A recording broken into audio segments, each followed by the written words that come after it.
Thank you. Thank you so much.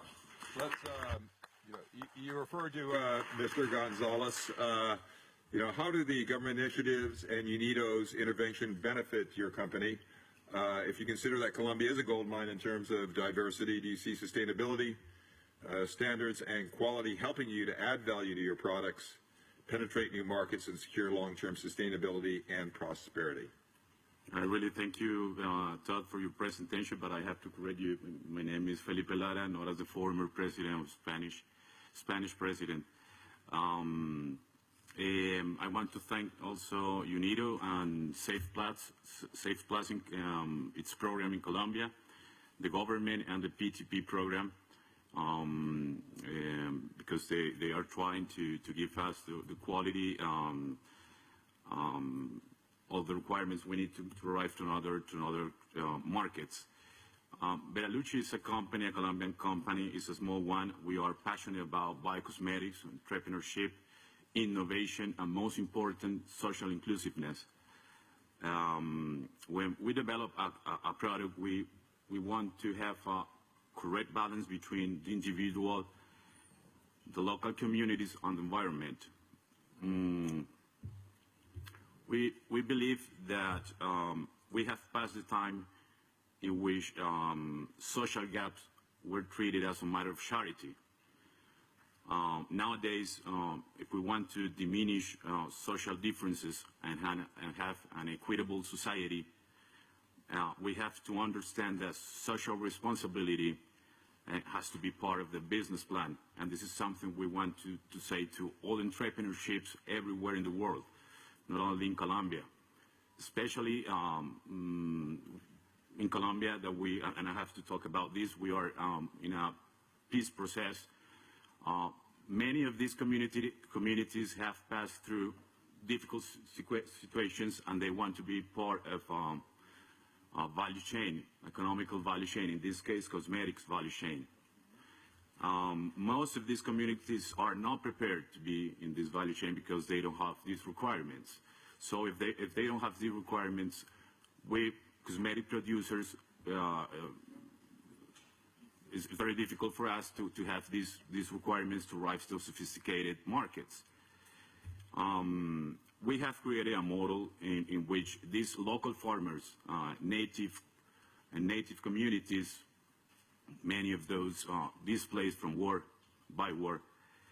are part of the value chain, not only providing the natural ingredient like a plant or fruit or a seed, but being part of the transformation, providing extracts or providing oils. We call this model commerce. That means collaboration commerce. That's right. We are the second country with most biodiversity, so we have to take advantage of it, but in a sustainable manner. But if we want to take advantage of it in a sustainable manner, we need those requirements we have been talking about. And if we want to be in new markets, and if we want to gain market share, we need to prove the compliance and comply the standards, the technical regulations, and the market requirements. That's why we apply to UNIDO, the Safe Plus program in Colombia, which they have started to support us in this goal that we have, that we want to arrive to, maybe to Europe. They're going to give us the technical know-how to do so. Therefore, in answering your question, if we have more sophisticated products, in this case, natural and organic products, we'll be able to export, so we will have to produce more, and in this case, we are going to generate more employment. Something very important is that we are working with vulnerable communities, as I've said before, and we want to include these communities to the value chain.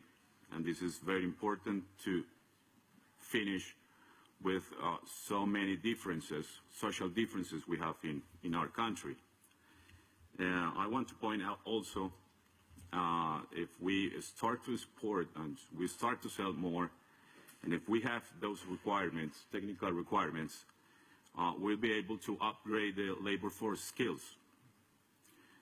You know that cosmetic sector is, we have innovation and technology at hand.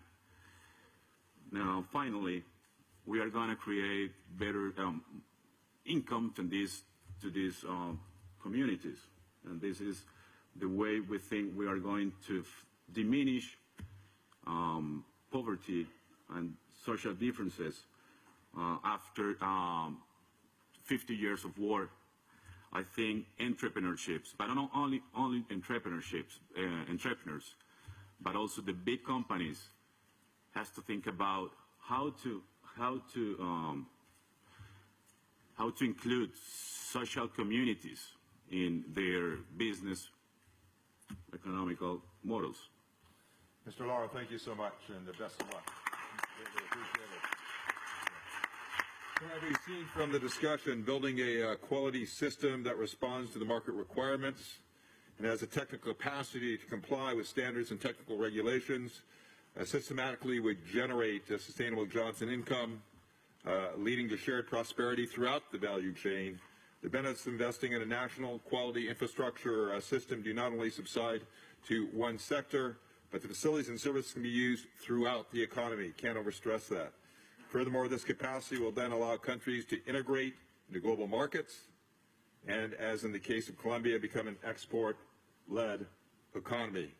Let's have a very big round of applause for all our panelists for their insights. I wish you best of luck going forward. I really also want to thank all the panelists that we've had today for their commitment to the various issues that they addressed, and also to their eloquence in being able to speak on each perspective in such a succinct way. We had a lot of panelists, we had a lot to get through, but everyone was in the spirit of knowing that the greater good was what mattered most. And so I wish all of you continued luck in what you're doing. It's important work, and again, we are so grateful to donors and all the partners who are making this happen. Now, it's my great pleasure for closing remarks to invite the Deputy Director General of UNIDO, Mr. Nishikawa, please.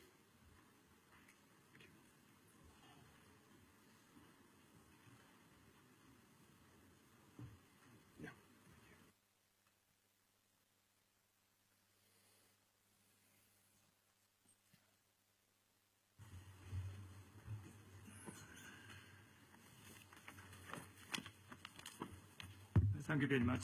Excellencies, distinguished delegates, it's a great honor for me to say a few words in closing the third donor meeting. First of all, I'd like to thank all the panelists and the moderator, Mr. Todd Benjamin, for your excellent contribution to the success of the third donor meeting, particularly for making your intervention concise yet very much to the point. And thanks to all of you, we could manage to finish the meeting within the schedule. So now it's my turn to make my remark as concise as possible.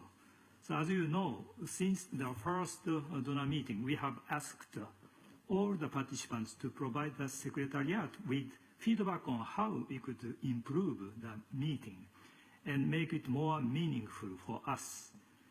After taking on board all these feedback, we have arrived at a certain standard format for the panels. Each panel now begins by showing a short video on the project concerned and assembling the panel with representatives of all the important players, namely donors, beneficiaries, private sector partners, and member states. And again, we are ready to continuously improve the donor meeting based on the suggestions received through the questionnaire. So therefore, receiving your feedback in this regard is highly appreciated. Please fill in the questionnaire on your table and give it back to the Secretariat. So throughout the meeting today, we have sought to provide an insight into what UNIDO does on the ground for inclusive and sustainable industrial development, to highlight the contribution of UNIDO's donors, and to listen to the testimony of actual beneficiaries. It goes without saying that the projects and programs that were presented today are by no means exhaustive and do not cover the full range of the services that we are providing with the support of our donors. In this respect, I would like to bring two important documents to your attention. Number one, the comprehensive table showing the voluntary contributions received from donors over the last 5 years, and the 10 fact sheets highlighting the cooperation with our biggest donors in terms of voluntary contributions. And at the next donor meeting, this 5-year period will be shifted by 1 year, and cooperation with other donors will be showcased. I believe that the successful projects we presented have provided you with an overview of UNIDO projects across the 5 Ps of the 2030 Agenda, namely peace, planet, people, partnerships, and prosperity. During the peace panel discussion, we heard about UNIDO's work in promoting peace and the linkages between migration, human security, and job creation, with concrete examples from the Learning and Knowledge Development Facility project in Iraq, and a project aimed at providing real economic and employment opportunities to Syrian refugees in Turkey. During the partnership panel discussion, we looked at 2 UNIDO flagship partnerships, the Global Network of Regional Sustainable Energy Centers and the Low Carbon, Low Emission Clean Energy Technology Transfer Program. The people panel discussion highlighted the projects aimed at the empowerment of women, and in particular, how women's talents, creativities, and skills can generate new jobs and income opportunities with access to adequate resources. In the planet panel, we learned about the Montreal Protocol, both in the past and present, and also looked forward to the future. Last but not least, the panel discussion on prosperity showcased through UNIDO's experience in Colombia how value chain approach based on compliance with sustainability standard can benefit enterprises, workers, and economies in a sustainable manner. So, Excellencies, the 17 SDGs and 169 targets of the 2030 Agenda are universal, integrated, and right-based. So no one agency alone can help member states in achieving all those ambitious goals and targets. All stakeholders need to work as a part of an ecosystem. In order for the UN development system, including UNIDO, to work as a team in a flexible and cooperative manner, funding also needs to be flexible, less earmarked, and more predictable. Excellencies, ladies and gentlemen, I hope that today's presentations have shed light on UNIDO's projects on the ground and have shown that UNIDO is a strong and reliable partner both at policy strategy level and in operationalization. And I also hope that we have succeeded in highlighting the great contribution of our donors, without which these projects discussed today wouldn't have been possible. So UNIDO's 50th anniversary offers an opportunity for us to reflect on our achievements with our donors and to plan for the future, just as the support of donors has allowed our organization to meet the expectations of our member states. I hope that the third donor meeting paves the way towards continued and strengthened cooperation, leading us to sustainable future together. So in closing, let me once again express my gratitude to all the participants, panelists, and moderator, and the UNIDO and UNOV staff for their great contributions to the success of this meeting. So let me conclude the donor meeting 3 by thanking once again to all of you for your continued support and cooperation. So thank you very much. Thank you, Mr.